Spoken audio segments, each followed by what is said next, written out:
Welcome to Living in Beauty. It's Sunday, August 8th, 2021, day 1847 on the road, and we're in Tequanamon Falls, Michigan. Occasionally, we get lucky, but most of the wildlife we see is printed on road signs. Even though we've lived every day for the last 5 years as feral, free-ranging seniors in the great outdoors of North America, we still haven't spotted a real live moose in the wild. Nope, not a one. Grand Tetons, Canada, Indian Lake, New York, home of the Moose Festival. And still no moose. Bears? Okay, we've seen 2 juvenile brown bears foraging wild apples near the road in the Canadian Rockies. But for all the months we stayed in the Florida Keys, we never spotted a single key deer, not even when we drove 30 miles out of our way on Key Deer Boulevard to a sanctuary. Yep, we couldn't even spot a key deer in a key deer refuge. It's all about priorities. I love wildlife, and the best places to view wildlife is anywhere Jim doesn't have to drag my lazy bones out of bed at dark 30 to beat the crowds and traffic. Yeah, I'm talking about you, Yellowstone. It's rare to find an uncrowded place where people of average ambition can observe free-ranging animals at a decent hour in the middle of the day. We reserve early morning and dusk for more important things, like sleep and happy hour. 3 places to view animals at non-bothersome hours, both for us and the animals, is Teddy Roosevelt National Park in North Dakota for wild horses, bison, and prairie dogs galore. And Crystal River National Wildlife Refuge in Chaswitzka, Florida, for manatees and waterfowl. And our newest find, ta-da! Assateague Island National Seashore in Maryland for migrating birds, protected osprey, snakes, sika, fox, horseshoe crabs, turtles, and, of course, wild horses. On April 15th, we took the ferry from Ocracoke Island and drove out of Hatteras.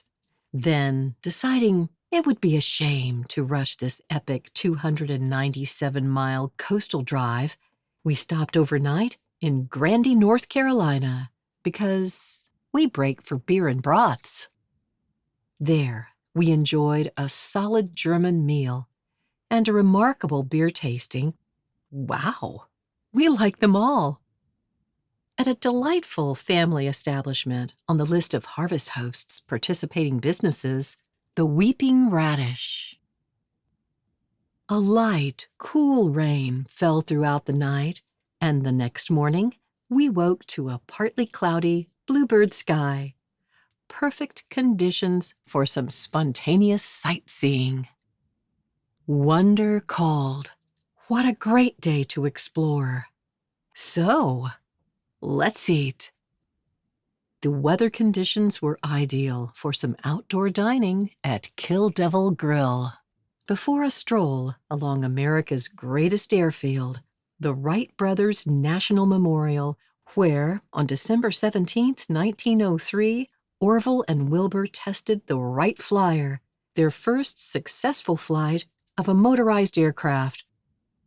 The experience had a powerful effect on us. We felt as if we were being drawn into the moment, as we also considered how much the world has changed in 118 years. Maybe that's why I experienced my own breakthrough. Or maybe it was that glass of wine at lunch. But for the first time, I faced a very long tunnel without freaking out.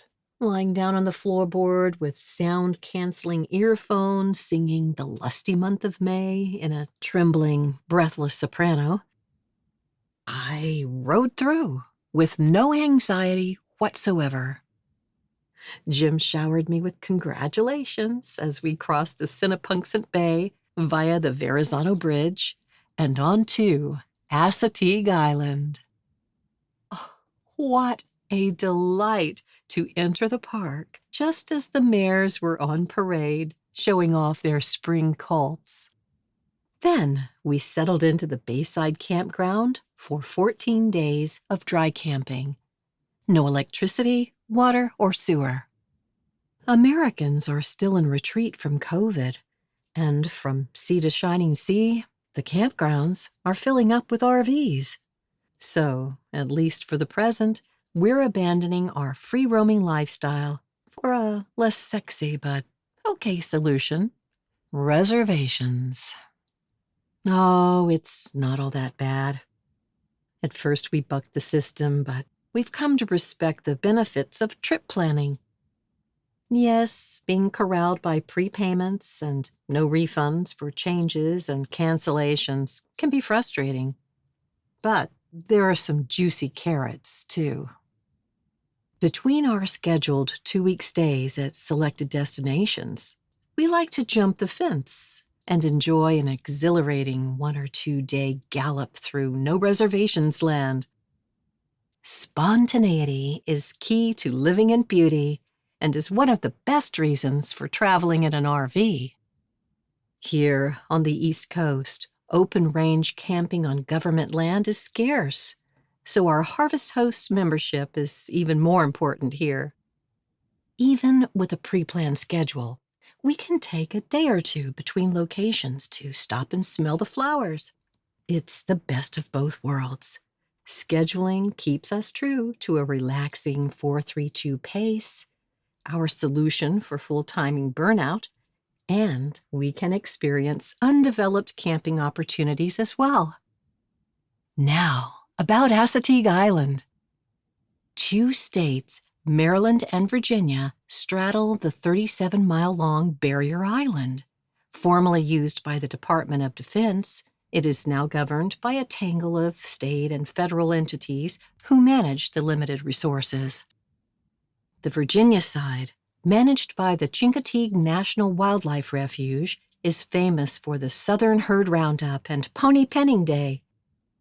Marguerite Henry's youth novel, Misty of Chincoteague, brought Assateague into popular culture. The 1947 book and 1961 film about a brother and sister and their encounter with a wild mare, Phantom, and her colt, Misty, still captures hearts and stimulates tourism. No doubt Henry's pen has also saved the lives of thousands of feral horses, and, more importantly, her work still contributes to the environmental protection of this magical place. In the 1950s, investors acquired 15 linear miles of Assateague and sold thousands of lots.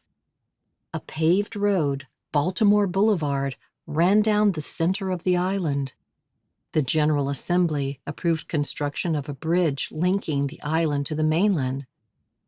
If not for a devastating storm in 1962, Assateague Island would be a tacky vacation resort.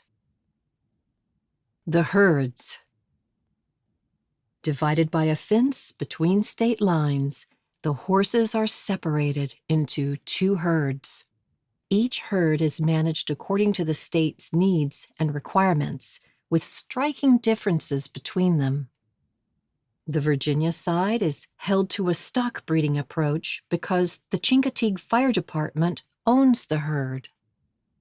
Arguably, unrestricted breeding can be tough on this delicate environment. So, Maryland's herd protection program is a combination of birth control and natural selection, an earth-friendly approach which supports other species as well, facilitating a humane solution to keep the herd together. Though the island is small, a variety of camping environments are available. We stayed on the Maryland side in the national park, but a Maryland State Park campground is also within walking distance of our site. Our campsite on the bay side of Assateague Island National Seashore was only a half-mile walk to the oceanside campground. Walking, cycling, and kayaking provided all the transportation necessary to navigate the island. Early spring, before bug season, is a good time to visit. The mosquitoes had not hatched, and the notorious horseflies were not a nuisance. But it wasn't beach weather either. You make your choices.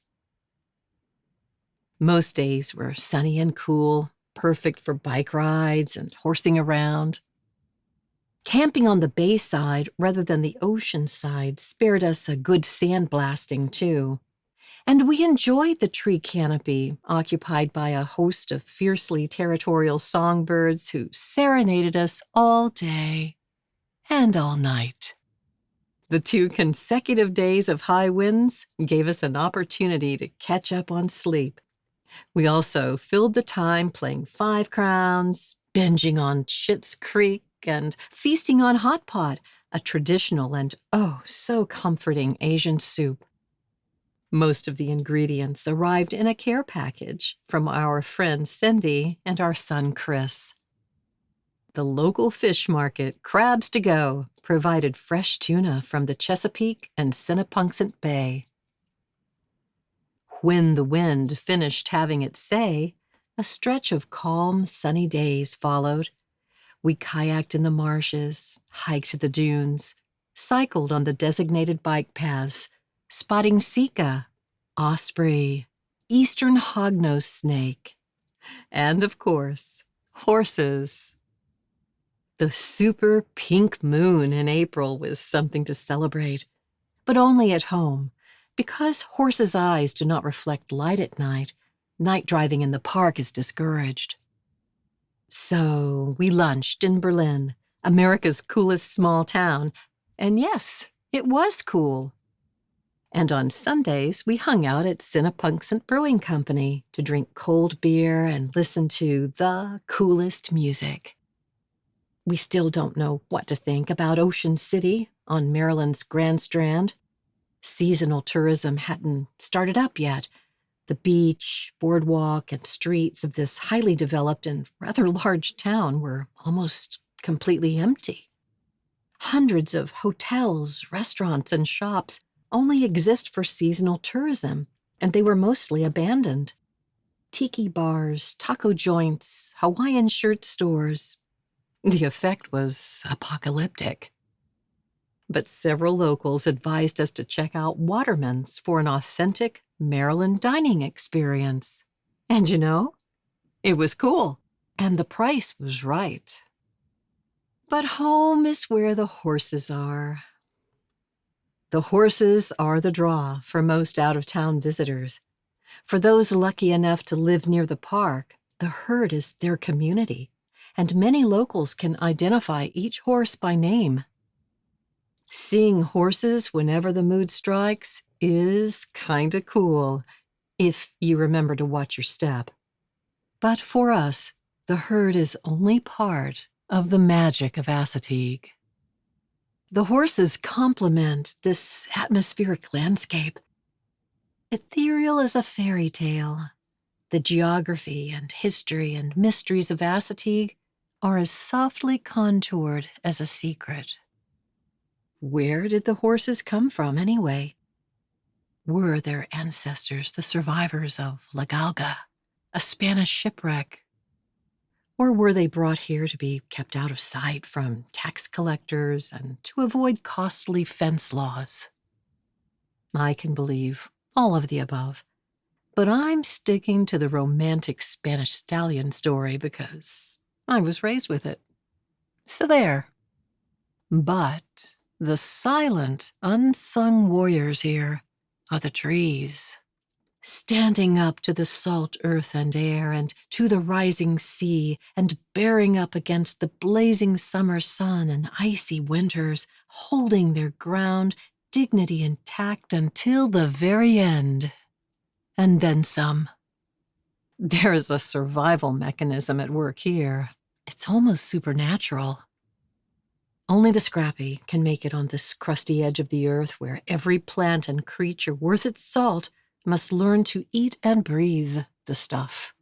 But if it can survive, it thrives. Self-emancipation is the natural order here. Resistant to restraints and exploitation, Assateague evicted the developers. These barrier islands, with their superior smallness, are managing their own retreat from us, not the other way around. Here, in this relentless expanse of marshland, is where the fighting spirit of my favorite American disruptor, Harriet Tubman, was born, and where the freedom seekers gathered the salt to put one foot in front of the other and march. Conquest and domination hasn't been all that good for horses either. Equestrian DNA studies continue, but so far it's obvious that 6,000 years of domestication cannot be undone. But when domestic horses are abandoned to Roman herds, they have a better chance at working out their origins and purpose. Left to browse naturally, roam freely, the exterior signs of servitude diminishes with each generation, and their proportions change from that of a beast of burden into an animal, wild, free, and highly opinionated. And that's what we've come to Assateague to see with our own eyes, plain and clear, in the full light of the sun, at a proper hour of the day, between brunch and happy hour. What do horses look like when they're not living an existence that's designed for our comfort, protection, or amusement? Absolutely nothing like a moose, unfortunately. A horse is a horse. Thank you for joining us at Living in Beauty. If you like this post and want to be notified when a new one is released, please enter your email address and click the follow button at the bottom of this page. For more info, check out our travel maps and facts. Okay, that's it for now. Safe and happy travels, and see you next time.